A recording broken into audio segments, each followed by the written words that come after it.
Ok, donc on est toujours dans le côté de la Gemara, donc on n'est pas encore arrivé à la halakha. Le sujet, on n'oublie pas, c'est est-ce qu'il y a un bichoul après une tzlia, oui ou non, c'est-à-dire que lorsqu'il y a quelque chose que j'ai cuit sur le feu, mais j'ai cuit mais sans eau, donc j'ai grillé, est-ce que lorsque je le mets ensuite, je le fais bouillir, est-ce que c'est interdit, oui ou non?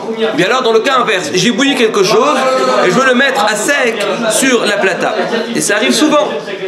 Imaginez-vous, vous avez fait une soupe de bouillon, un bouillon de poulet, et le lendemain vous le réchauffez, mais on n'a pas le droit de mettre l'eau sur la plata, parce que yesh bichoul achar bichoul, bélard dans un liquide, quand il a refroidi, je n'ai pas le droit de le remettre sur la plata, je n'ai pas le droit de le faire réchauffer, parce qu'il y a un problème de bichoul achar bichoul, comme on a expliqué. Donc qu'est-ce que le bonhomme il va faire? Il va prendre la cuisse de poulet, il va la mettre sur un... il va le mettre dans un moule, d'accord? Quand il est sec, il va le mettre sur la plata. Mais là, maintenant, il rentre dans un problème de tzlia. Excusez-moi. D'accord? Donc ça, c'est la question qu'on va traiter aujourd'hui. On a vu évidemment, déjà, dans les cours précédents, on a vu la Gemara de Psachim, on l'a fait en large et en travers.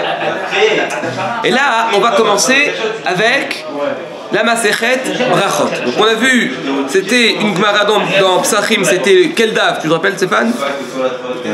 Même Aleph, Hamoud Aleph. Et là, on est dans Brachot, la Metret Hamoud Bet. Oui monsieur. Alors dans la Gemara, dans la Metret Hamoud Bet, on parle évidemment de Ilchot Brachot, c'est-à-dire qu'un aliment, donc un légume que j'ai cuit, que j'ai bouilli, d'accord, alors quel bracha je dois faire dessus? Alors c'est une marloquette entre les Amoraïm. Il y a, on a vu Rabbi Yochanan, au nom de Rabbi Yochanan, eh bien on a dit que celui qui fait un bichoul, c'est-à-dire qu'il va bouillir un légume, eh bien il va devenir, alors selon Oula, c'est, excusez-moi, donc selon Oula, eh bien c'est Sheakol Niavidaro.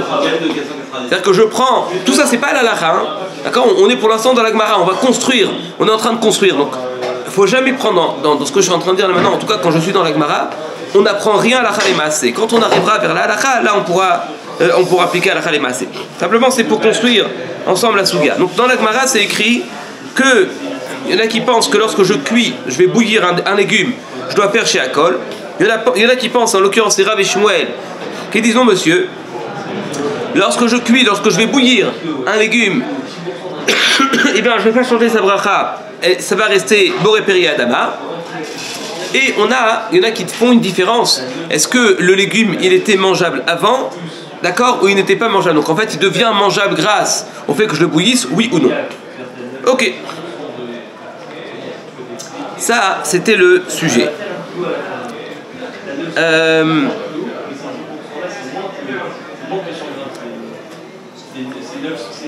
D'accord, donc voilà, donc ça c'est les trois chitotes qui sont dans la Gemara.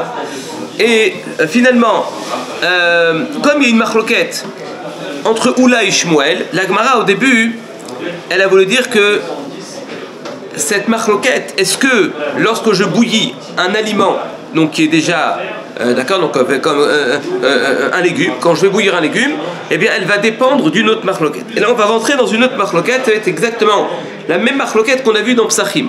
Donc je reprends, on a vu une marloquette dans d'accord, je ne sais pas si vous vous rappelez, enfin peut-être pas une marloquette, on avait appris qu'on n'a pas le droit de cuire, de bouillir le Korban Pessah. Donc dans Psachim, l'histoire c'était Korban Pessah. Est-ce que j'ai le droit de le bouillir après que je l'ai grillé? Et là on avait vu que selon Rabbanan, on n'avait pas le droit. Pourquoi? Parce que on avait l'impression de dire qu'il y a un bichoul après une tzlia. Ça c'était dans Psachim. Après la Gemara, elle a voulu le remettre en relation, d'accord, ce qu'il a voulu dire avec une marloquette Rabbi Yossi, Rabbi Meir. Et là je vais expliquer. Il y a une marloquette Rabbi Meir, Rabbi Yossi qu'on a déjà vu, qu'on retrouve et dans Psachim et dans Brachot. C'est quoi la marloquette Rabbi Meir, Rabbi Yossi? C'est lorsque je prends une matzah, et cette matzah, donc, qui a été cuite préalablement à sec, et je vais la mettre maintenant dans un bouillon, qui est sur un kli rishon. Donc je vais le bouillir. Je vais bouillir cette matzah et elle garde sa forme. Lorsqu'elle garde sa forme, c'est une marloquette entre Rabbi Meir et Rabbi Yossi. Selon Rabbi Meir, eh bien j'ai le droit de de me rendre quitte de la matzah du soir du Seder avec une matzah pareille. C'est-à-dire que je prends la matzah que vous achetez dans les commerces, vous le mettez dans une casserole dans de l'eau bouillante sur un kli rishon, d'accord, pendant Shabbat, pendant Pessah. Donc là évidemment le problème c'est pas bichoul. D'accord, le problème c'est que est-ce qu'elle va perdre sa nature de matzah, oui ou non? Excusez-moi. Ok. Donc elle n'est pas effritée. Donc tant qu'elle n'est pas effritée, elle garde encore sa forme de matzah. Selon Rabbi Meir, il n'y a pas de problème, tu la prends et tu peux faire un motzi et tu manges, on peut la manger le soir du Seder, on se rend yotzé de la mitzvah de matzah le soir du Seder. Ouais, ça c'est selon Rabbi Meir. Et Rabbi aussi, il dit non monsieur, je n'ai pas le droit d'utiliser cette matzah le soir du Seder. Pourquoi? Parce que j'ai besoin d'avoir une matzah et pas autre chose. Or, lorsque j'ai fait un bichoul, j'ai changé sa nature, d'accord, comme j'ai changé sa nature, donc elle ne s'appelle plus une matzah, donc je ne peux pas me rendre yotzé le soir du Seder avec une matzah pareille. Donc on a la pression. Donc au début dans Psachim, on avait dit peut-être que celui qui dit qu'on n'a pas le droit de bouillir le Korban Pessah après qu'il ait été tzolé, eh bien il va exactement comme Rabbi Yossi. Et Rabbi Meir, il ne serait pas d'accord avec ça. Et la Gemara dit non, monsieur, tout le monde peut très bien être d'accord avec le Korban Pessah. Pourquoi? Parce que Korban Pessah, c'est différent. Pourquoi? Parce que c'est écrit Bachel Mevouchat, que la Torah elle a insisté qu'elle ne doit pas du tout être bouillie sous aucune forme possible. Donc c'est très possible que pour la matzah, on peut être possède comme Rabbi Meir, que c'est autorisé de mettre une matzah sur un kli rishon. Mais dans le Korban Pessah, c'est quand même autre chose parce qu'il y a une redondance, il y a un passouk qui souligne le fait qu'il ne doit pas être mis en contact avec de l'eau, en tout cas dans un kli rishon. Ça, c'était la souga dans Psachim. Donc évidemment, on a ramené dans Psachim cette marloquette entre Rabbi Meir et Rabbi Yossi. Au début, on pensait la mettre en phase avec la marloquette, en tout cas par rapport au Korban Pessah, et dans la Maskana, on voit que non. Et là, c'est pareil. On voit une marloquette entre Oula et Shmuel et Rav et Shmuel sur un légume que je vais bouillir. Est-ce que ce légume, il reste Boré Peri Adama, ou bien alors il va devenir Sheakol? Donc la Gemara dit c'est très bien. Regarde, il y a une marloquette entre Rabbi Yossi et Rabbi Meir, c'est la même marloquette qu'on a vue avant sur la matzah. Donc j'ai une matzah qui a passé une afia, donc qui a été grillée. D'accord? En tout cas, c'est une cuisson à sec. C'est pas vraiment grillé, mais c'est une cuisson à sec. Et ensuite, je le mets maintenant dans un kli rishon. On voit que c'est une marloquette entre Rabbi Yossi et Rabbi Meir. Selon Rabbi Yossi, je ne peux pas me rendre yotzé. Selon Rabbi Meir, je peux. Donc on voit finalement que est-ce que le bichoul va changer l'état antérieur? Oui ou non? C'est ça la marloquette. Eh bien, on n'a qu'à dire que c'est exactement la même marloquette qu'il y a entre Oula et Shmuel. Que selon Oula, qui dit que en fait, le bichoul, le fait de bouillir un aliment qui est déjà, d'accord, qui est mangeable, qui est comestible avant, comme une carotte, d'accord? La carotte, on peut la manger avant le bichoul et on peut la manger après le bichoul. C'est un changement d'état, mais je peux le manger quand même avant. Eh bien, est-ce que le bichoul, il va changer de nature, oui ou non? Selon Oula, qui dit que ça change de nature, mais évidemment, la matzah, je ne pourrais pas la bouillir, parce que si je bouillis cette matzah, ça va changer la nature. Si ça change la nature, ça s'appelle plus une matzah. Donc je ne peux pas me rendre de la mitzvah de matzah avec. Tandis que selon Shmuel, qui dit pas du tout, le fait de bouillir ne change pas du tout la nature de l'aliment. Et donc du coup, de la même manière que pour les légumes, ça sera Boré Peri Adama, c'est-à-dire que la nature ne sera pas changée. Pareil pour la matzah, il n'y aura pas de changement d'état. Et on fera aussi à motzi, on pourra se rendre yotzé de la mitzvah de matzah. Ça, c'est ce que la Gemara, elle a proposé de dire. Et la Gemara, elle dit non, monsieur. On peut très bien dire. La Gemara, elle dit. La Gemara, elle dit comme ça. On peut très bien dire que tout le monde s'accorde à dire. Comme Shmuel. C'est-à-dire que lorsque je cuis un aliment, lorsque je cuis un légume, eh bien, la bracha, elle restera Boré Peri Adama. Ça reste Boré Peri Adama. Ah, pourquoi dans la matzah ça marche pas? C'est différent. Parce que j'ai besoin du ta'am matzah, j'ai besoin du goût de la matzah. C'est-à-dire que le soir de Pessah, à part le fait de manger de la matzah, il faut aussi avoir un goût de matzah. Or, ce goût de matzah, il a été altéré. Parce que quand maintenant je fais un bichoul, eh bien, le goût de matzah, eh bien, il a été abîmé. Donc, ça ne s'appelle pas que je mange une matzah, même si, en termes de bracha, ça reste quand même un motzi. Ouais. Comme, en termes de bracha, la carotte, elle reste adama. Donc, ça, c'est par rapport à ilchot brachot. Mais dans l'essence même de la matzah, c'est pas le vrai goût de la matzah. C'est la raison pour laquelle, eh bien, là, on trouve une marloquette entre Rabbi Meir et Rabbi Yossi. Donc dans la Gemara, on a l'impression de dire comme ça, que selon tout le monde, Rabbi Meir et Rabbi Yossi, tout le monde est d'accord qu'une carotte qui est bouillie, je dois faire boré péri adama. Tout le monde est d'accord qu'une matzah que je bouillis, je dois faire amoter les chaminaret. Mais par contre, pour se rendre yotse de la mitzvah de matzah le soir de Pessah, ça non. Ça, on dit non. Pourquoi? Parce que même si ça reste un motzi, c'est pas le vrai goût de matzah. Or, il y a, à part le fait de faire motzi, vous savez que le soir de Pessah, c'est pas comme les autres Yom Tov. Les autres Yom Tov, il faut hein? Oh, Manishtana alaylazé, Mikol alelot. Exactement, c'est ça. Vous savez que en général, il faut manger de la matzah. Par exemple, Shabbat Chol Hamoed ou Shvi Shel Pessah, ou même le lendemain donc le premier jour de Pessah, qu'on appelle l'El HaSeder, à part le fait de manger la matzah, je dois manger un repas. Donc en général, pourquoi on mange du pain le Shabbat, le Yom Tov? C'est pour avoir un repas. Tandis que le soir de Pessah, il faut manger la matzah pour manger la matzah. Parce que c'est écrit dans la Torah, il faut manger le de la matzah. Oh, pourquoi maintenant il faut le goût de la matzah? Parce que la Torah, elle te demande, de faire la matzah, d'accord? Et elle est makpida sur le goût. Pourquoi elle est makpida sur le goût? Je ne sais pas. Ouais, je ne sais pas. Peut-être que dans la Gemara, dans Brachot, on va voir. Peut-être Rashi va expliquer, peut-être. Il y a une Gemara Brachot ici? C'est Psachim. Voilà. Donc, d'accord, donc ça, après, on a vu après comme qui on est posé qu'à la Khalema. Donc, ce qui est intéressant, d'accord? C'est les erreurs Korban Pessah.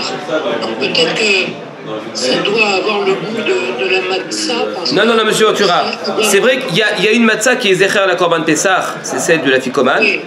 Mais le premier kazaï de matzah, c'est une mitzvah qui est midé oraïta, c'est pas un zecher. Ouais, la matzah tumorim yichlou. Là, il prenait la matzah. D'accord, il prenait la matzah. Alors pourquoi maintenant dans la Fikoman on prend deux kazetim? C'est ça aussi. Ouais, un c'est zecher la matzah et un c'est zecher le Korban Pessah. Mais prenez aussi la matzah. La matzah, elle est en soi midoraïta. C'est pas simplement qu'un zecher le soir de Pessah. Donc en tout cas, d'accord. Donc regardez. Donc finalement, on a les deux sougiotes. Ouais. Donc les deux sougiotes. On a fini la sougia de Psachim, Mem Aleph Amoud Aleph, Amoud Bet, je me rappelle pas. Et on a fini la sougia de Brachot, de la Metret Amoud Bet. D'accord. Donc il y a Mem Aleph Amoud Aleph et la Metret Amoud Bet. D'accord. Donc il faut que ça soit bien clair, parce que maintenant. En tout cas, demain, dans la vidéo, ouais, on va essayer de voir comment on peut associer ces deux sougotes. Est-ce que justement elles sont compatibles, oui ou non? Il y a un Tosfot qui est très intéressant dans Brachot d'Aflametret Amoudbet, dans Psachim, le Tosfot il est dans Psachim, pour essayer de concilier ces deux sougotes-là. Donc pour l'instant, qu'est-ce qu'on voit? On voit dans notre souga, dans Brachot d'Aflametret Amoudbet, que c'est clair que la bracha, c'est-à-dire que tout le monde est d'accord, admettons que tout le monde est d'accord, donc Rabbi aussi, Rabbi Meir sont d'accord que dans un légume, je dois faire boré péri adama, mais ici c'est une exception, c'est-à-dire que Pessah, c'est-à-dire que la matzah, c'est une exception. Pourquoi c'est une exception? Parce que, en tout cas selon Rabbi Meir c'est une exception, selon Rabbi aussi c'est une exception. Pourquoi? Parce que lui il dit qu'il y a besoin d'un ta'am matzah. Finalement, si on veut, dans la conclusion de la sourate de la Metret Amoudbet, on a l'impression de dire comme ça, tout le monde est d'accord que je dois faire un motzi sur cette matzah. De la même manière qu'un légume que j'ai bouilli, je dois faire boré péri adama. La marloquette qu'il y a entre Rabbi Yossi et Rabbi Meir, c'est la suivante. Est-ce que la matzah, je dois avoir un ta'am matzah? Oui ou non? Selon Rabbi Yossi, j'ai besoin d'avoir le goût de la matzah. Si le goût a été altéré dans la matzah, c'est pas bon. Pourquoi? On verra demain. Tandis que selon Rabbi... Ah, j'ai peut-être une réponse maintenant, je viens de réfléchir. En fait, peut-être qu'on la prend du Korban Pessah. On va voir. Et Rabbi aussi, donc ça c'est selon Rabbi, Rabbi aussi, donc on a dit qu'il faut. On a dit que Rabbi Meir dit oh non, il n'y a aucun problème. La matzah, d'accord, ou il n'y a pas besoin d'avoir le goût de la matzah, ou ça ne s'appelle pas que ça a été altéré, donc du coup ça reste quand même complètement autorisé.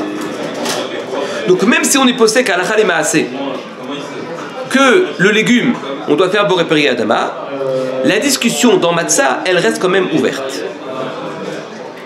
Mais il ne reste pas moins. Je vous pose la question. Est-ce qu'il y a une relation entre Yesh Bishul Achar Tzliya et le fait de dire Boré Peri Adama sur un légume bouilli? Est-ce qu'il y a une relation? Mais pas toutes. Est-ce qu'il y a une relation entre Bishul Achar Tzliya et le fait que je dois faire Boré Peri Adama sur un légume qui est bouilli? Il n'y a aucun rapport ou il y a un rapport? Apparemment, non, aucun rapport. Aucun rapport, monsieur Ventura? Moi j'ai envie de dire oui, il y a un rapport, monsieur. Mais après, il a dit non exprès.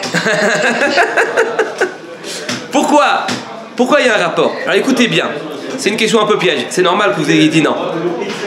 Regardez bien. La Gemara au début, elle a voulu mettre en relation le bichoul après la tzliya de la matzah avec le fait de cuire un légume. Donc dans la Havamina, il y a une relation. La Gemara elle dit non, finalement il n'y a pas de relation parce que dans matzah, écoutez bien ce que je dis, dans matzah c'est spécial. Dans matzah il faut ce qu'on appelle un ta'am matzah. Mais si maintenant il n'y a pas cette histoire de ta'am matzah, ouais, si on ne serait pas dans matzah, il y aurait une vraie relation entre le fait de dire boré peri adama sur un aliment qui a été cuit, sur un légume qui a été cuit, ouais, et le fait de dire est-ce qu'il y a un bichou là après une tzliya. Donc en d'autres termes, puisque dans la Gemara il y a ce qu'on appelle la Havamina, c'est-à-dire qu'en fait il y a la première vision de la Gemara. La première vision de la Gemara c'est quoi? C'est de dire qu'il y a une relation entre bichou là après la tzliya, d'accord, d'une part, et le fait de cuire un légume, d'accord, d'accord, pour la bracha. Est-ce que maintenant je fais boré peri adama ou je fais chez Akol? Voilà. Est-ce que la tzliya elle va changer le statut? Oui ou non? La Gemara au début elle a mis en relation avec l'histoire de Rabbi aussi, Rabbi Meir, c'est-à-dire par rapport à matzah. Et la Gemara dit non, tu sais quoi, ne compare pas à matzah parce que matzah c'est spécial. C'est possible que tout le monde est d'accord que dans le légume on dit boré peri adama, mais dans la matzah c'est quelque chose qui est local à matzah. Est-ce que j'ai besoin d'avoir un ta'am, un goût de matzah à 100%? Oui ou non? Il a fait très très bien, mais ça reste pour matzah. Mais si on rentre dans la souga de est-ce qu'il y a un bichoul après une tzliya, est-ce qu'il y a une transformation de bichoul après la tzliya, oui ou non, là évidemment que on pourra mettre en rapport, d'accord, ces deux notions-là, c'est-à-dire la notion de bichoul après une tzliya, d'accord, et aussi le fait de dire boré peri adama sur un légume.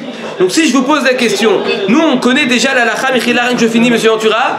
Donc nous on connaît la halakha. La halakha, on va trancher, on va voir qu'on tranche comme Rav et Shmuel. C'est-à-dire qu'un aliment, c'est-à-dire qu'une carotte qui a été cuite dans un bouillon, je dois dire boré peri adama après la cuisson. Si je dois dire boré peri adama après la cuisson, c'est-à-dire qu'en fait la cuisson n'a jamais invalidé son état antérieur. Or, je sais aussi qu'il y a une relation entre le fait de dire boré peri adama sur une carotte après l'avoir bouillie et la notion de bichou lachar tzliya, parce qu'à part Pessah, on voit que justement il y a quand même une relation. Donc normalement selon ça, puisqu'on est posé à la chalema, c'est dans brachot boré peri adama, donc normalement on devrait aussi être posé à la chalema, c'est que en bichou lachar tzliya. Ouais, très très bien. Ça, c'est dans la Gemara de brachot. Demain, on va voir par rapport, qu'est-ce qu'on peut déduire de la Gemara de Psachim, c'est-à-dire qu'on pourra peut-être déduire l'inverse. Et là, on va voir qu'il y a quand même une certaine contradiction entre les sougiotes. On va voir comme qui on est posé à la chalema. Chazak ou Baruch.